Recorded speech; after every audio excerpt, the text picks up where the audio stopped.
오늘 여러분들과 더불어서 초실절과 부활 소망이라는 주제를 가지고 하나님 말씀 함께 살펴보도록 하겠습니다. 부활절이 되게 되면 부활절에 대한 우리 절기의 유래 정도는 이해를 하고 있어야 되겠습니다. 또 초실절의 예배의식, 구약에 어떤 예배의식이 있었는가, 이런 것을 기본적으로 이해해 두셔야 신약에서 일요일날 예수님께서 왜 부활하셨을까, 예수님의 그 부활의 의미라고 하는 것은 구약 어떤 예언을 이루시고 성취시키기 위한 일환일까, 이런 부분들은 우리가 또 절기의 백성들로서 전부 이해해야 될 부분이라고 여겨집니다. 먼저 절기가 생성된 유래를 바라보게 되면 이스라엘 백성들이 3,500년 전 애굽 땅에서 유월절을 지키고 애굽에서 종생활에서 해방을 받게 되죠. 해방을 받고 그 다음날 무교절에 람셋에서 모여서 출발하게 됩니다. 그러다가 이제 애굽 왕 바로의 마음이 돌변해서 이스라엘 백성들을 잡아들이라는 이와 같은 이제 명령을 내리게 됩니다. 그 유월절 그 밤에는 자신의 그 장자까지도 다 죽임을 당하는 천형을 이제 받았다, 이렇게 이제 여기고 굉장히 참 하나님께 대한 두려운 마음으로 이스라엘 백성들을 다 해방시켰지만, 다른 사람들이 이제 이스라엘 백성들을 다 보내고 나면 이제 앞으로 건설할 일들이 많은데 이 건축의 노동력을 어디서 다 우리가 얻을 수 있겠습니까? 이제 그런 얘기를 듣다가 보니까 또 마음이 돌변했습니다.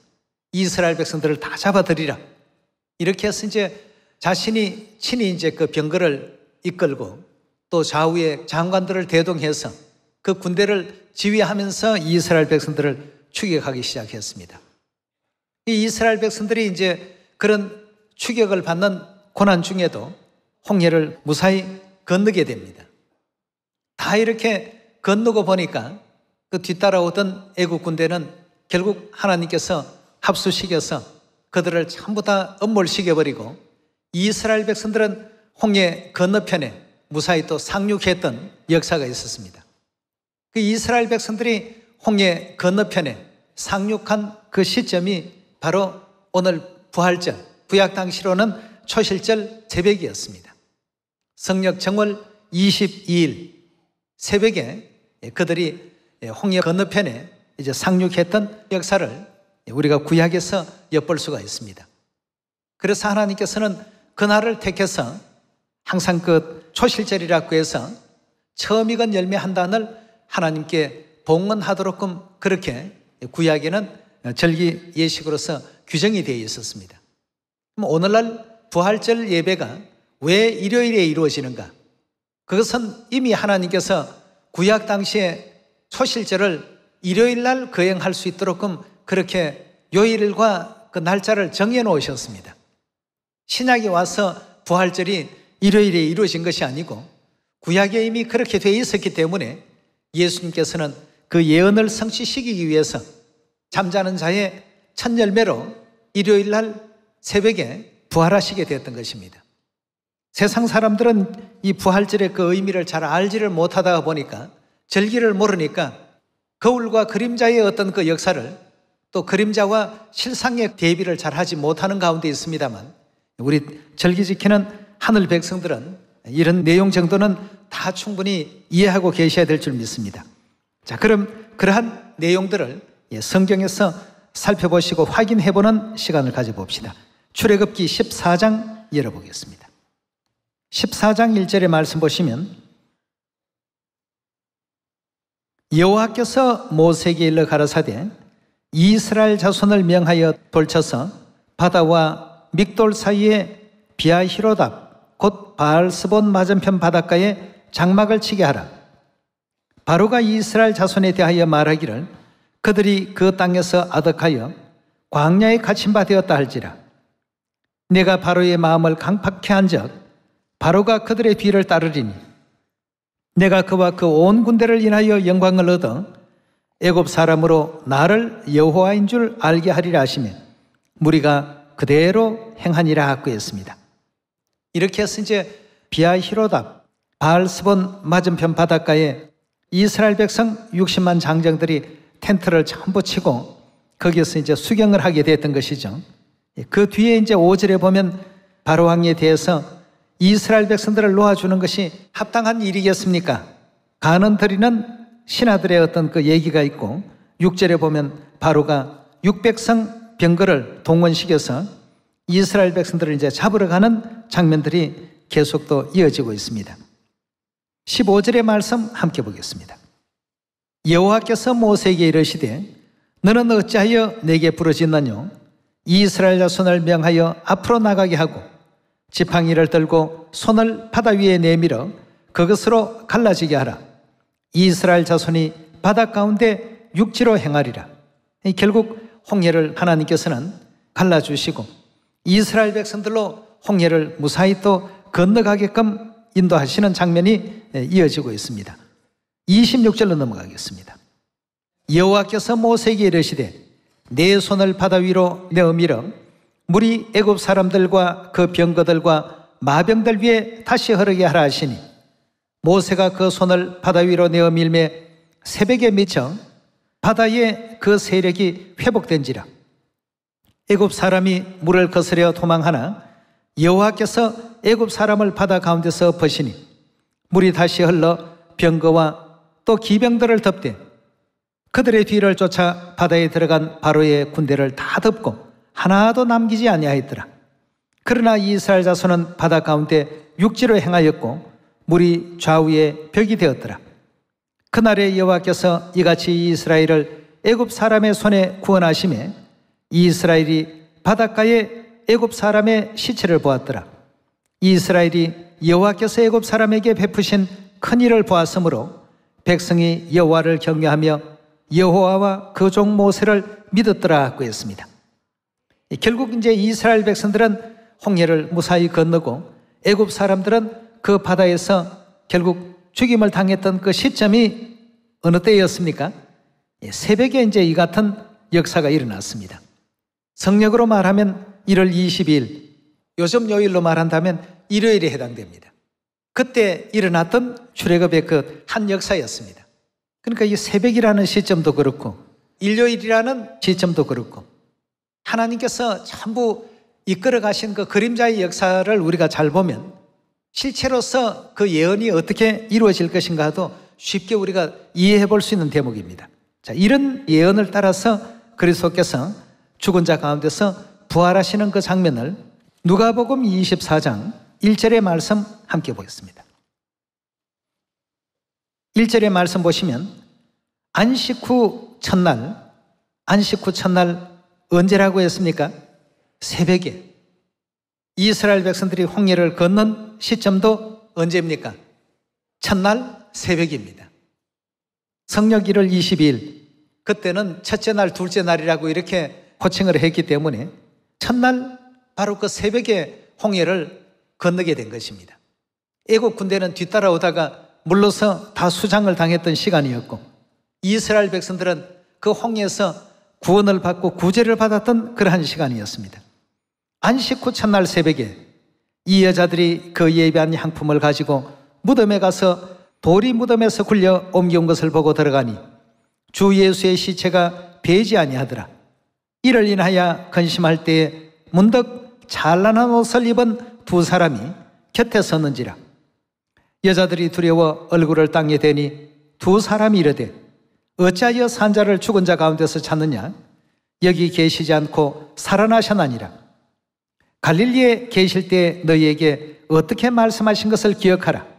이르시기를 인자가 죄인의 손에 넘기워 십자가에 못 박히고 제3일에 다시 살아나야 하리라 하셨나니라 한데 저희가 예수의 말씀을 기억하고 무덤에서 돌아가 이 모든 것을 11사도와 모든 다른 이에게 고하니 이 여자들은 막달라 마리아와 요한나와 또 야고보의 모친 마리아라. 또 저희와 함께한 다른 여자들도 이것을 사도들에게 고하니라. 예수님 부활하신 그 장면을 누가복음 24장에서 언급하고 묘사하고 있는 장면입니다. 구약에 이루어졌던 모든 역사는 신약의 예수 그리스도의 행적 가운데 전부 이와 같이 반영이 되어 있다는 것을 발견할 수 있습니다. 이 이스라엘 백성들이 바로 첫날 새벽 시간에 홍해를 건넜던 것처럼 예수 그리스도의 부활의 장면도 역시 첫날 새벽에 이루어진 역사가 되겠습니다. 그래서 구약의 그 예식 가운데서도 초실절의 열매는 반드시 안식 후 첫날 하나님께 봉헌하도록끔 하나님께서 예식 속에 그렇게 규정을 시켜 놓으셨습니다. 자, 그럼 예수 그리스도의 잠자는 자 가운데서 부활하신 장면에 대해서 구약의 의식과 신약의 그 예식에 대해서 좀 더 찾아보도록 하겠습니다. 레위기 23장 열어보도록 하겠습니다. 레위기 23장 9절의 말씀 보시면 여호와께서 모세에게 일러 가라사대 이스라엘 자손에게 고하여 이르라 너희는 내가 너희에게 주는 땅에 들어가서 너희의 곡물을 거둘 때 위선 너희 곡물 첫 이삭 한 단을 제사장에게 가져갈 것이요 제사장은 너희를 위하여 그 단을 여호와 앞에 연납되도록 흔들되 언제 하라고 했습니까? 안식일 이튿날에 하라고 했습니다. 안식일 이튿날이면 몇째 날입니까? 첫째 날이죠. 안식일은 일곱째 날이니까 일곱째 날 이튿날은 첫째 날입니다. 모세의 행적이 예수 그리스도의 행적을 이미 예언한 어떤 장면들이기 때문에 예수 그리스도께서도 잠자는 자 가운데 첫 열매로 일요일 날 이와 같이 첫째 날 반드시 부활하시도록끔 그렇게 전부 예언 속에서 정해져 있었다는 사실을 우리가 확인해 볼 수 있겠습니다. 그래서 초실절의 제물은 반드시 언제 하나님 앞에 연락되도록 한다고요? 안식일 이튿날에 반드시 이것은 해야 되는 일입니다. 날짜가 그렇게 정해져 있습니다. 이건 신약에서 이루어진 일이 아니고 구약 때부터 정해져서 신약의 그 예언을 그대로 그 요일에 성취시켰던 것이죠. 근데 구약에는 안식일 토요일을 지켰지만 신약에는 예수님 부활한 날이 더 중요하기 때문에 일요일 날 예배로 바뀌었다. 이렇게 이제 거짓말을 합니다. 이미 구약 때부터 첫째 날에 초실절 제물로서 하나님께 예배했던 기록이 바로 이 초실절의 의미 속에 담겨 있는 것입니다. 이 초실절을 하게 되면 신약에는 부활절입니다. 부활절은 반드시 해마다 안식일 이튿날 일요일에 3500년 전 모세 시대로부터 예수님 시대까지 계속 지켜져 내려왔던 역사였습니다. 12절의 말씀 계속 봅니다. 너희가 그 단을 흔드는 날에 1년 되고 흠없는 수양을 번제로 여호와께 드리고 그 소재로 기름 섞은 고운 가루 에바 10분의 1을 여호와께 드려 화제를 삼아 향기로운 냄새가 되게 하고 전제로는 포도주 흰 4분의 1을 쓸 것이며 너희는 너희 하나님께 예물을 가져오는 그날까지 떡이든지 볶은 곡식이든지 생리삭이든지 먹지 말지니 이는 너희가 그 가는 각처에서 대대로 지킬 영원한 규례니라고 했습니다. 자, 이 규례 속에서도 반드시 초실절의 제물은 언제요? 안식일 이튿날에 하나님께 연락되도록 흔드는 예식이 있었습니다. 그리고 곡물의 첫 이삭이라는 이 의미가 한자 용어에서는 처음 초자에 또 이삭 즉 열매지요. 열매실자 해서 이제 초실절이라는 절기의 명칭으로서 정해져서 전해지고 있습니다. 그러면 레위기 23장의 처음 익은 열매로 하나님께 안식일 이튿날에 흔드는 이 제물은 실상 예수 그리스도께서 예언 성취를 시켰는데요. 우리 고린도전서 15장에서 그 답을 한번 찾아보도록 하겠습니다. 고린도전서 15장 12절의 말씀 보시면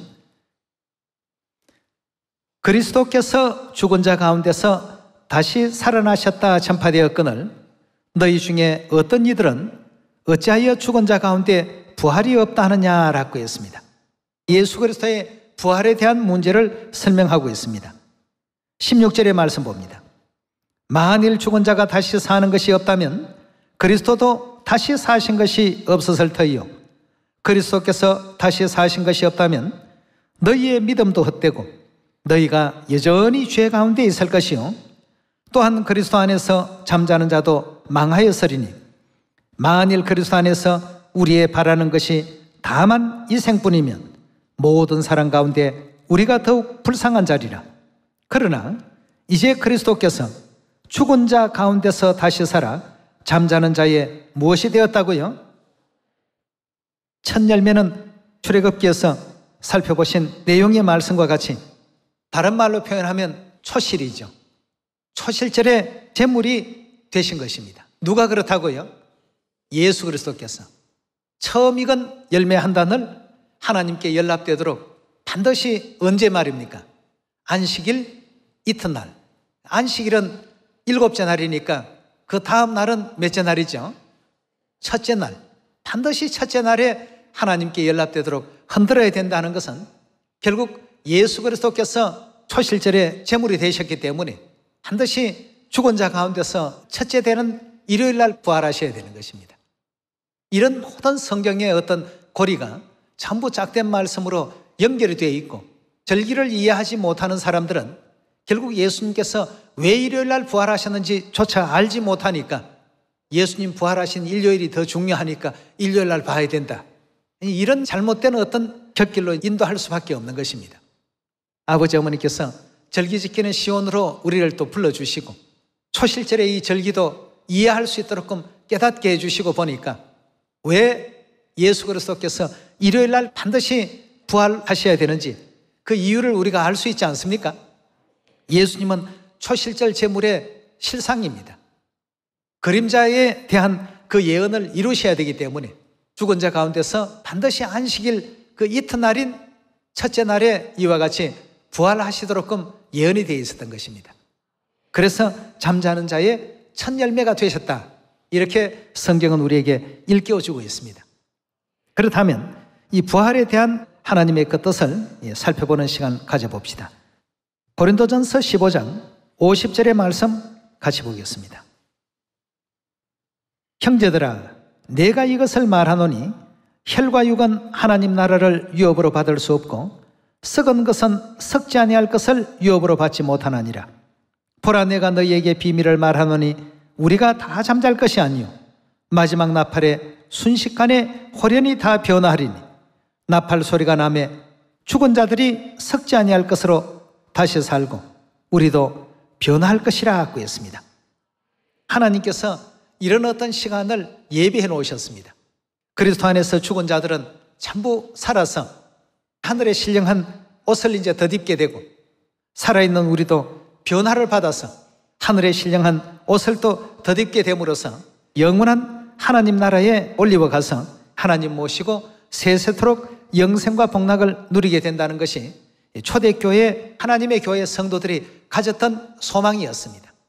그 소망을 오늘 이 시간 우리들도 동일하게 갖고 있습니다. 물론 그 부활에는 의인의 부활도 있고 악인의 부활도 있기 때문에 의인의 부활에 동참할 수 있는 우리 모두가 되어야 되겠죠.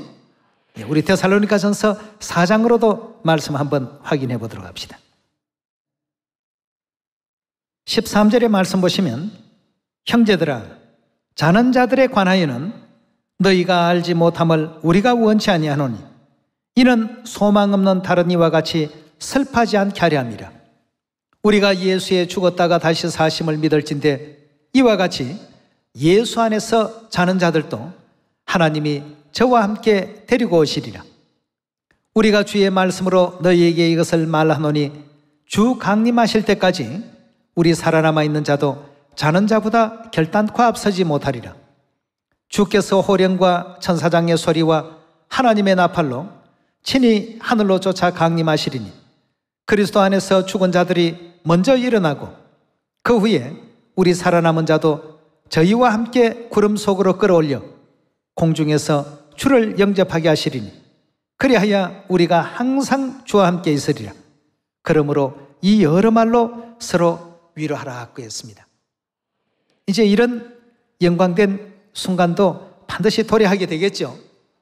하나님께서 이 땅에 이제 우리 자녀들을 데리러 오시는 그날, 살아서 그리스도를 영접한 자들은 변화를 이루게 될 것이고 죽어서 영접할 사람들은 부활해서 신령체를 덧입고 그리스도를 영접하는 축복 가운데 거하게 될 것입니다. 그래서 부활은 우리 신앙에 있어서 굉장히 참 중요한 소망 중에 한 부분이라고 얘기해집니다. 세상 사람들은 죽으면 모든 것이 끝이라고 생각합니다. 그러나 우리 영혼 세계는 끝이 있습니까? 끝이 아니라 거기에 또 다른 어떤 시작이 기다리고 있습니다. 악인의 부활을 받게 될 사람들은 영원한 지옥에서 그때부터 이제 세세토록 고난이 이제 시작이 되는 것입니다. 그러나 의인의 부활에 참여한 사람들은 그리스도와 더불어서 영원한 천국 낙원에서 세세토록 영생과 복락을 누린다고 되어 있지 않습니까? 그래서 우리가 살아가는 모든 생애 동안 더욱더 하나님의 말씀에 창념하고 말씀의 가르침을 따라서 더 의롭고 경건하고 거룩한 삶 속에서 하나님께 영광 돌릴 수 있는 우리 모두가 반드시 되어야 되겠습니다. 자, 그렇다면 신약에 와서 어떤 사건들이 부활절을 통해서 일어났는가에 대해서 몇 가지를 살펴보도록 하겠습니다. 누가복음 24장 13절의 말씀 같이 보도록 하겠습니다. 누가복음 24장 13절의 말씀 보시면 그날 저희 중에, 여기 그날이라고 하는 것은 예수 그리스도께서 부활하신 바로 그 부활절 날입니다. 그날에 저희 중 둘이 예루살렘에서 25일이나 되는 엠마오라 하는 촌으로 가면서 이 모든 된 일을 서로 이야기하더라. 저희가 서로 이야기하며 문의할 때에 예수께서 가까이 이르러 저희와 동행하시나 저희의 눈이 가리워져서 그인 줄 알아보지 못하더라고 했습니다. 이 부활하신 날 참 신기한 일도 많이 있습니다. 두 제자가 엠마오라 하는 그 촌으로 가면서 예수님을 옆에서 이제 직원 거리에서 같이 이렇게 대화를 하면서 그러면서도 예수님인 줄 몰라봤습니다. 17절입니다. 예수께서 이르시되 너희가 길 가면서 서로 주고받고 하는 이야기가 무엇이냐 하시니 두 사람이 슬픈 빛을 띠고 머물러 서더라. 그 한 사람인 글로바라 하는 자가 대답하여 가로되 당신이 예루살렘에 우가하면서 그일 거기서 된 일을 홀로 알지 못하나뇨? 가라사대 무슨 일이뇨? 가로되 나사렛 예수의 일이니 그는 하나님과 모든 백성 앞에 말과 일에 능하신 선지자였늘 우리 대제사장들과 관원들이 사형 판결에 넘겨주어 십자가에 못 박았느니라. 우리는 이 사람이 이스라엘을 구속할 자라고 바라노라. 이뿐만 아니라 이 일이 된 지가 사흘째요. 또한 우리 중에 어떤 여자들이 우리로 놀라게 하였으니 이는 저희가 새벽에 무덤에 갔다가 그의 시체는 보지 못하고 와서 그가 살으셨다 하는 천사들의 나타남을 보았다 함이라. 또 우리와 함께 있는 자 중에 두어 사람이 무덤에 가 과연 여자들의 말한 바와 같음을 보았으나 예수는 보지 못하였느니라 하거늘 가라사대 미련하고 선지자들의 말한 모든 것을 마음에 더디 믿는 자들이여 그리스도가 이런 고난을 받고 자기의 영광에 들어가야 할 것이 아니냐 하시고 이에 모세와 및 모든 선지자의 글로 시작하여 모든 성경에 선바 자기에 관한 것을 자세히 설명하시니라. 저희가 가는 촌에 가까이 가매 예수는 더 가려 하는 것 같이 하시니 저희가 강권하여 가로되 우리와 함께 유하사이다. 때가 저물어 가고 날이 이미 기울었나이다 하니 이에 저희와 함께 유하러 들어가시니라. 저희와 함께 음식 잡수실 때 떡을 가지사 축사하시고 때가 저희에게 주심에 저희 눈이 밝아 그인 줄 알아보더니 예수는 저희에게 보이지 아니하시니라 그랬습니다.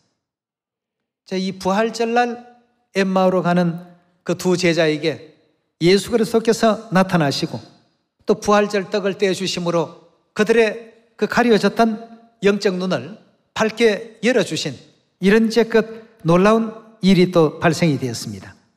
31절에 다시 보겠습니다. 저희 눈이 밝아져 그인 줄 알아보더니 예수는 저희에게 보이지 아니하시는지라. 저희가 서로 말하되 길에서 우리에게 말씀하시고 우리에게 성경을 풀어주실 때 우리 속에서 마음이 뜨겁지 아니하더냐 하고 곧 거시로 일어나 예루살렘에 돌아가 보니 11사도와 그와 함께한 자들이 모여있어 말하기를 주께서 과연 살아나시고 시몬에게 나타나셨다 하는지라 했습니다. 자, 이것이 이제 2000년 전 부활절날 있었던 사건들이었습니다. 그래서 초대교회 그 모든 하나님의 그 가르침을 따라서 새 언약의 진리를 다시 회복해 주시기 위해서 아버지 어머니께서 이 시대에 두 번째 등장하시고 2000년 전과 똑같은 부활절 떡을 우리 자녀들에게 허락해 주시고 계십니다. 그 떡을 떼어 주실 때 우리 눈이 다 밝아져서 그인 줄 알아보더라고 했습니다. 이처럼 이제 부활절의 그 의미는 구약의 초실절이라는 절기 명칭을 가지고 있었고, 신약에서는 그 초실절의 예언을 예수 그리스도께서 성취하시는 것으로, 다시 말해서 죽은 자들 가운데 처음 부활하셨다는 의미로 잠자는 자의 첫 열매로 초실절의 예언을 이제 성취시키시고, 초실절 절기에 제물이 되셨다는 사실을 성경의 모든 그 가르침을 구약과 신약을 통해서 살펴볼 수 있는 내용이 되겠습니다. 그리고 반드시 그 역사는 일요일에 일어나야 된다는 것도 이미 구약에서 증거를 다 하고 있고, 예식도 초실절의 그 예식은 반드시 일요일만 행하도록 되어 있습니다. 다른 날에 하는 것이 아닙니다. 안식일 그 이튿날에 반드시 하도록 구약 때부터 규정이 되어 있었습니다. 오늘날 부활절이라는 것이 신약에 와서 만들어진 것이 아니고, 실상은 보면 구약에서부터 일요일 날 계속 예배가 이루어져 왔습니다. 이 주간절기로는 그 당시에도 안식일 예배가 계속 이루어졌고, 연간절기로는 초실절 예배만큼은 일요일에 계속 이루어지게끔 하나님께서 3,500년 전부터 진행해 오셨던 내용들이었습니다. 그런데 거짓 교회들은 일요일 예배를 정당화시키기 위해서 이런 이제 거짓말을 합니다. 우리가 이제 몰라서는 안 되겠죠. 내 백성이 지식이 없으면 어찌 된다고요? 망한다고 했으니까 그런 어떤 거짓말을 하게 될 때 우리가 짚어줘야 되겠습니다. 예수 그리스도께서 초실절에 제물이 되셨는데, 초실절은 반드시 모세 시대부터도 일요일 날 지키도록 되어 있는 것이라고 말이에요. 그 예언 때문에 예수님께서 일요일 날 잠자는 자 가운데서 부활하신 것이라고 바르게 또 알려줘야 되겠죠. 그래서 영적 눈을 다 열고 하늘 아버지도 올바르게 알아보고 하늘 어머니도 올바르게 알아볼 수 있는 길로 인도할 수 있는 여러분과 제가 꼭 되셔야 되겠습니다. 세상 사람들은 미래가 없어도 우리에게는 밝은 미래가 있습니다. 세상 사람들에게는 악인의 부활이 예비되어 있지만 우리 시온의 모든 가족들에게는 의인의 부활이 예비되어 있습니다. 그 부활의 아침에 그동안 또 여러분들이 보고 싶었던 사도 바울도 한번 만나보시고, 베드로도 만나보시고, 요한은 어떻게 생겼을까? 요한도 한번 만나보시고, 또 우리 아버지 부활의 아침에는 우리 데리러 오시니까 영접하시고, 또 하늘 어머니의 본래 우리 천상에서 지니셨던 그 영화로운 모습도 한번 대해 보시고, 하나님께서 또 빚어놓으신 완성체가 되었을 때 우리의 그 모습도 한번 상상하시면서 이 땅에서의 어떤 삶만을 위해서 살아가고 노력하는 우리가 될 것이 아니라 천국 가서 받을 그 축복을 생각하면서 열심히 달려갈 수 있는 한 해가 꼭 되기를 바라겠습니다. 단지 그리스도의 죽은 자 가운데서 부활하신 이 부활로서만 의미를 우리가 둘 것이 아니라 2000년 전 초대교회 사도들의 신앙의 부활도 우리의 그 중심에 다 받아들일 수 있는 은혜로운 이 부활절이 되었으면 좋겠습니다. 말씀 마치도록 하겠습니다. 감사합니다.